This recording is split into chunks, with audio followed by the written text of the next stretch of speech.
Hello, good morning students. So today I am going to start a new chapter for class 11 physics and the name of the chapter is mathematical tools. For studying the phenomena of physics, you must have a basic knowledge of mathematics. That is why it is introduced in your physics book, the mathematical tool chapter. So I am starting with the topic, the name of the topic you can read out is differentiation. What is differentiation?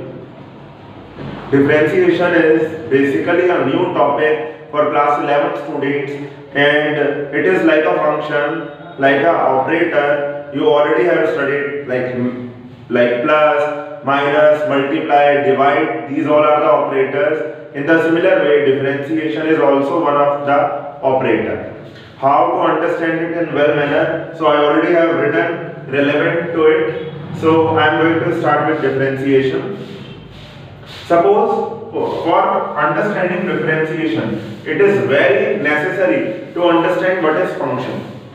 You might have studied this in your maths books in class 10th, but let me remind you this. So suppose y is a function of x.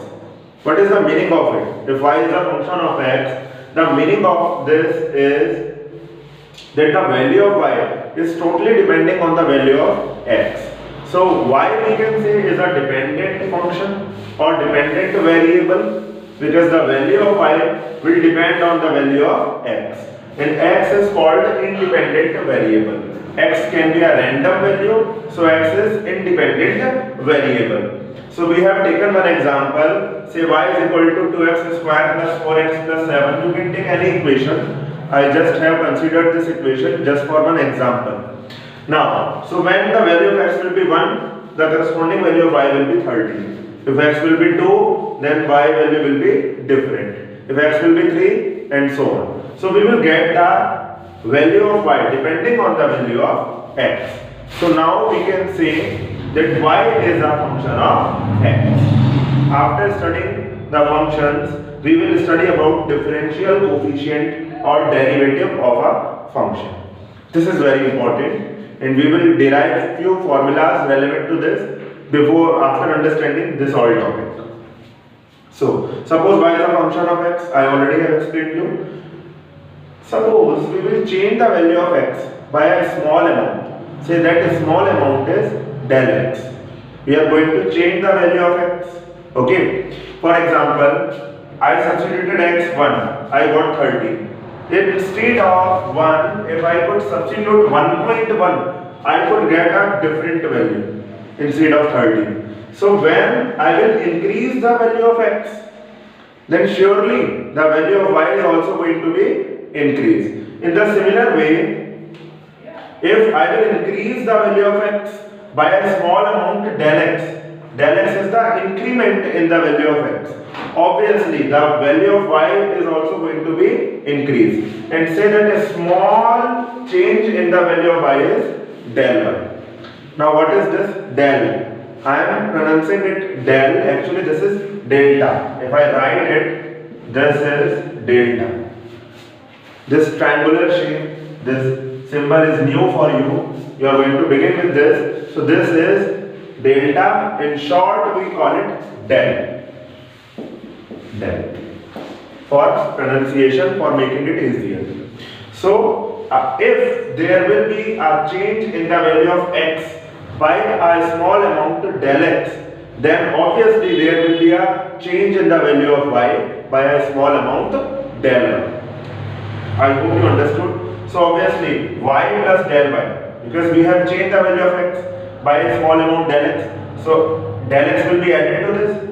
Obviously the value of y is also going to increase. By which amount? Del y. Now why we are writing del? Let me tell you this. Del always denotes the small change. Always denotes the small change. For example, I have a length L and I increase it little bit. After stretching it, I have a length of wire. See, the length of the wire is L and I stretch it. And the increase of this length is going to be little more than the previous one. So that a small change is always considered as del. So similarly, when I will increase the value of x by a small amount del x, the value of y will also increase by a small amount del y. So y plus del y is equal to f x plus del x. Now subtract equation 1 from equation 2. When you will subtract, you will get y and y gets cancelled out. You will get the value of del y. That will be f x plus del x minus fx. Now divide both sides by del x. When you will divide both sides by del x, del y upon del x is equal to the same value of the right side divided by del x. Now what this del y upon del x denotes? Del y upon del x denotes the average rate of change of y with respect to x. This is the corresponding change of rate of y with respect to x. Because once we will change the value of x, obviously the value of y will be changed. And when we will substitute the limit function, means if this we keep the limit del x tends to 0, it means so we are not actually equating del x to 0, but it is tending towards 0. It is increasing to 0. This we read as del x tends to 0. Del x tends to 0. I hope you understood now. So when we will, in this limit we will keep as del x tends to 0, then del will be replaced by, remember, then del will be replaced by d. Then dy upon dx is equal to this. All these values will remain same, only we have to limit the del also. So limit del x tends to 0 and rate of change of y with respect to x is known as derivative of y with respect to x, or we can also call as differential coefficient of y with respect to x. I hope you understood this.